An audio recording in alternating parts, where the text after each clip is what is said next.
প্রিয় বন্ধুগণ, আসসালামু আলাইকুম। আজ আমি আপনাদের সামনে এমন একটি ঘটনা শেয়ার করতে এসেছি বন্ধুগণ, যা আপনাদের হৃদয়কে একবার ঝাঁকিয়ে দেবে এবং আপনাদের ঈমানকে নতুন করে উজ্জ্বল করে তুলবে। প্রিয় বন্ধুগণ, এই ঘটনাটি এমন এক জালিম বহুর কথা, যে তার শ্বশুরের ওপর অত্যাচারের পাহাড় ভেঙে দিয়েছিল। সে মহিলা এতটাই জালিম ছিল যে তার ওপর একটি নাগিন বিপদ হয়ে এসেছিল, আর যখন তাকে তার ভুলের জন্য অনুশোচনা হল, ততক্ষণে অনেক দেরি হয়ে গিয়েছিল। সন্ধ্যার সময় ছিল, বাতাসে হালকা ফুলের গন্ধ ভাসছিল। একজন বৃদ্ধ রাস্তার পাশে বসেছিলেন এবং তিনি অসহায়ভাবে কাঁদছিলেন। তার অবস্থা খুবই খারাপ ছিল। তার কাপড় ময়লা এবং ছেঁড়া ছিল। তার মুখে অসহায়ত্ব এবং লাচারি স্পষ্ট দেখা যাচ্ছিল। তার মুখ ভিজে গিয়েছিল আখের জলে এবং এমন মনে হচ্ছিল যেন তার হৃদয়ে অনেক দুঃখ জমে আছে। তিনি অসহায়ভাবে নিজের হৃদয়কে সান্ত্বনা দিচ্ছিলেন এবং কখনো আকাশের দিকে তাকাচ্ছিলেন, কখনো এদিক ওদিক।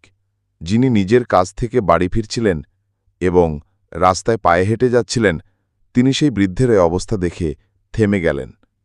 আমিও তাদের কাছে গিয়ে ফুটপাতে বসে পড়লাম। তিনি আমাকে তার পাশে বসতে দেখে হঠাৎ চমকে উঠলেন। আমি সেই সময় হতবাক হয়ে গিয়েছিলাম। আমার পায়ের তলা থেকে মাটি সরে গিয়েছিল, কারণ সেই বৃদ্ধের মুখে অসহায়ত্ব এবং লাচারি স্পষ্ট দেখা যাচ্ছিল, আর মনে হচ্ছিল যেন কোনো কথা তাকে খুব বেশি দুঃখ দিয়ে রেখেছে। সেই সময় তার মুখে অশ্রুর রেখা ছড়িয়ে পড়েছিল এবং ঠোঁট সামান্য কাঁপছিল। একটি বয়স্ক ব্যক্তি ছিলেন, যার অবস্থা খুবই খারাপ ছিল, এবং তিনি এমনভাবে বসেছিলেন যেন তিনি অসুস্থও ছিলেন। আমি বিনা অনুমতিতে তাকে জিজ্ঞাসা করলাম, বাবাজি, কি ব্যাপার? আপনি এখানে এভাবে কেন বসে আছেন? আপনার স্বাস্থ্য তো ঠিক আছে? আমার প্রশ্ন করার পর বলতে লাগলেন, আমি ঠিক আছি, শুধু এমনিই বসে গেছি। কিন্তু এটা বলতে গিয়ে তিনি তার চোখ চুরিয়ে নিলেন। আমাকে অনুভব হলো যে বাবাজি মিথ্যা বলছেন, তিনি তাদের ভ্রম রাখছেন। তখনই বিনা অনুমতিতে আমি এগিয়ে গিয়ে তাদের হাত ধরলাম এবং বললাম, বাবাজি, আমাকে আপনার ছেলে মনে করুন এবং বলুন কি ব্যাপার। যদি আপনার কোনো সমস্যা থাকে তবে আপনার কাজ করে আমাকে খুশি হবে।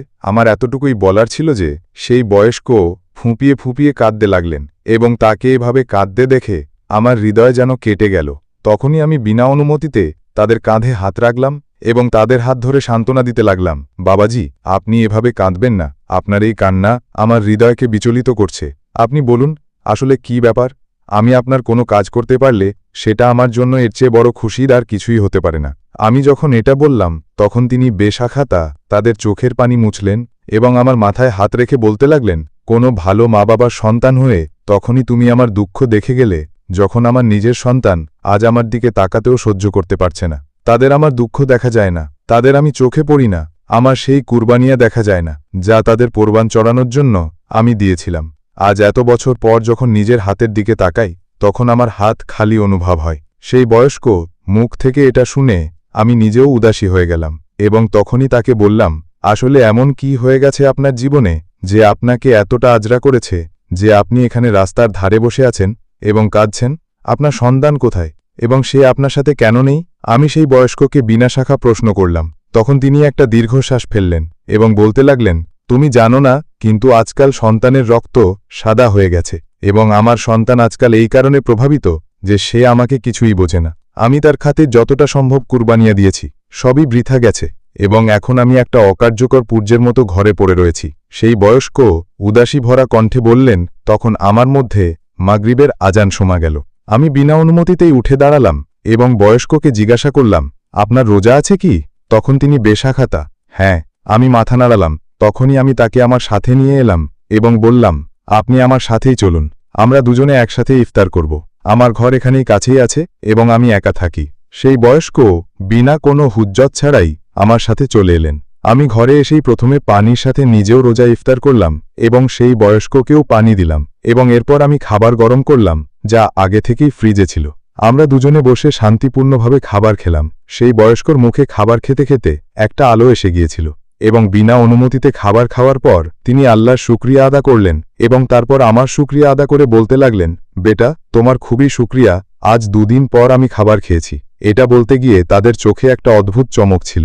যখন আমি এটা শুনে হতবাক হয়ে গেলাম এবং তাকে বললাম, তাহলে বাবাজি, আপনি ঘর থেকে খাবার পাননি? আপনি দুদিন কি করছিলেন? কিভাবে আপনি গুজারা করলেন? আমার কথা শুনে আবার তাদের চোখ আবার চোখের পানি দিয়ে চিকচিক করতে লাগল এবং বলতে লাগলেন, বেটা, আমি তো 2 দিন ধরে ঘর থেকে বাইরে আছি, কখনো এই ধারে বসে যাই, কখনো সেই ধারে।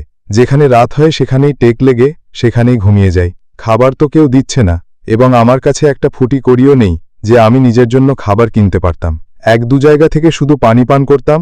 আজ তুমি আমাকে দেখলে, তখন তোমার আমার অসহায়তা নজর এলো, তখন তুমি আমাকে তোমার সাথে নিয়ে এলে। হয়তো আল্লাহ আমার অবস্থার উপর রহম এসেছে, অথবা আল্লাহ তোমার হৃদয়ে আমার জন্য মহব্বত ঢেলে দিয়েছে যে তুমি আমার এহসাস করেছ এবং আমাকে তোমার সাথে ঘরে নিয়ে এলে এবং খাবার খাওয়ালে। আল্লাহ তোমাকে এর খুব বড় আজর দেবে। সেই বয়স্ক আমাকে দোয়া দিলেন। তখন আমি তাকে জিজ্ঞাসা করলাম, তাহলে আপনি 2 দিন ধরে কেন বাইরে আছেন? কেন আপনার জীবনে এই দিন এলো?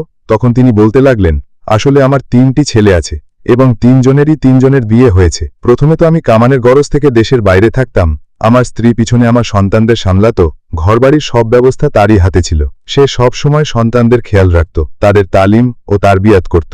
কিন্তু প্রায়ই সে আমাকে ফিরে আসার জন্য বলতো। আমি সেখানে কাজ করছিলাম এবং আমি জানতাম যে যদি আমি ফিরে না আসি তবে আমি এতটা কামাতে পারবো না। কিন্তু আমার স্ত্রীর ইসরার বাড়তে থাকত, কারণ সেইভাবে থাকা ভালো লাগতো না। সে প্রতিটি ফোনে, প্রতিটি চিঠিতে আমাকে এই প্রশ্ন করত যে এখন আপনি ফিরে আসুন, এবং আমি তাকে এই সান্ত্বনা দিতাম যে যতক্ষণ আমার সন্তানের ভবিষ্যৎ সেট না হয় ততক্ষণ আমি ফিরতে পারবো না। কারণ পাকিস্তানে তো আমার কোনো ব্যবসা নেই এবং আমাকে এতটা ভালো চাকরিও পাওয়া যাবে না। এই চিন্তা করে আমিও নিজের হৃদয় অনুভব করতাম। বছর 2 বছর পর যখন ছুটিতে ঘরে আসতাম তখন সন্তানদের জন্য অনেক অনেক জিনিস নিয়ে আসতাম, এবং তাদের যখন জিনিস দিতাম এবং তাদের মুখে খুশি দেখতাম তখন আমার মনে হতো যেন আমি তাদের হক আদা করে দিয়েছি।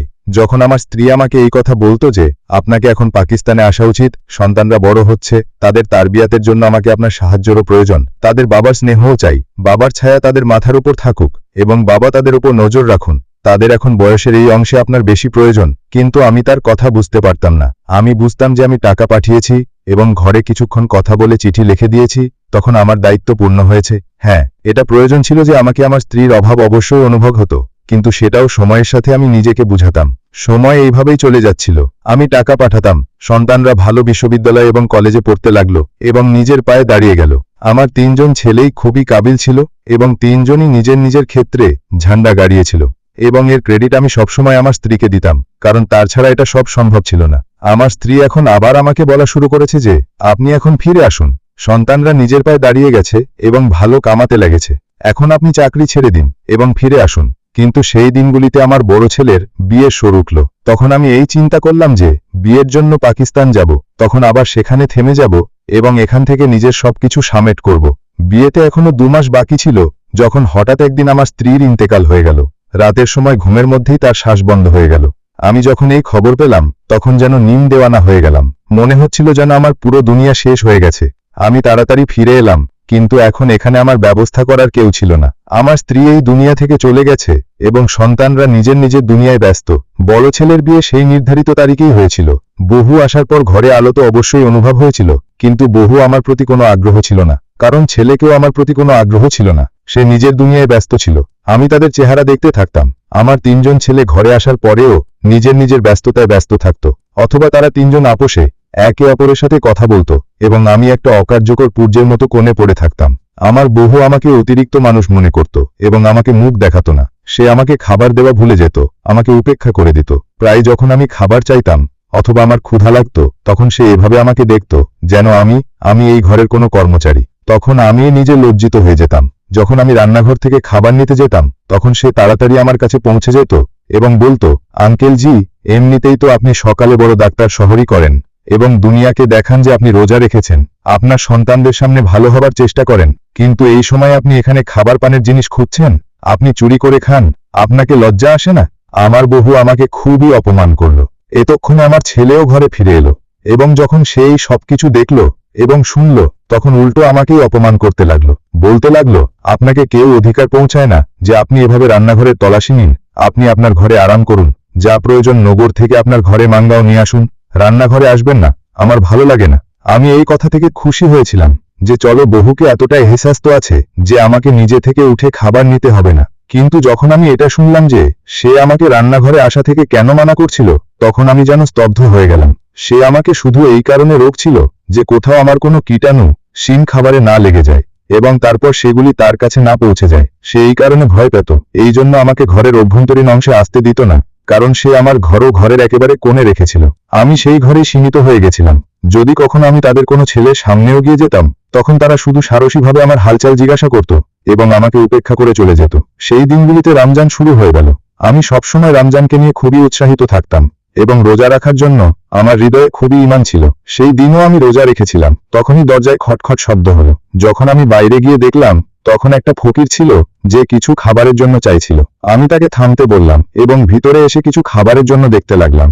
এতক্ষণে আমার বউ এসে গেল এবং যখন সে খাবার জিনিস খুঁজতে দেখল, তখন আমাকে অপমান করতে লাগলো। আঙ্কেলজি, এমনিতেই তো আপনি সকালে বড় ডাক্তার শহরই করেন এবং দুনিয়াকে দেখান যে আপনি রোজা রেখেছেন।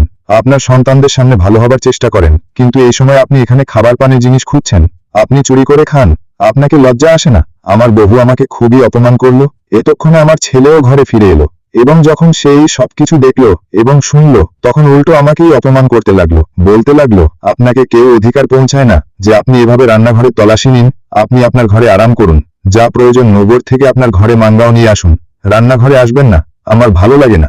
আমি এই কথা থেকে খুশি হয়েছিলাম যে চলো, বহুকে এতটা এহসাস তো আছে যে আমাকে নিজে থেকে উঠে খাবার নিতে হবে না। কিন্তু যখন আমি এটা শুনলাম যে সে আমাকে রান্নাঘরে আসা থেকে কেন মানা করছিল, তখন আমি যেন স্তব্ধ হয়ে গেলাম। সে আমাকে শুধু এই কারণে রোকছিল যে কোথাও আমার কোনো কীটাণু শিম খাবারে না লেগে যায় এবং তারপর সেগুলি তার কাছে না পৌঁছে যায়। সে এই কারণে ভয় পেত।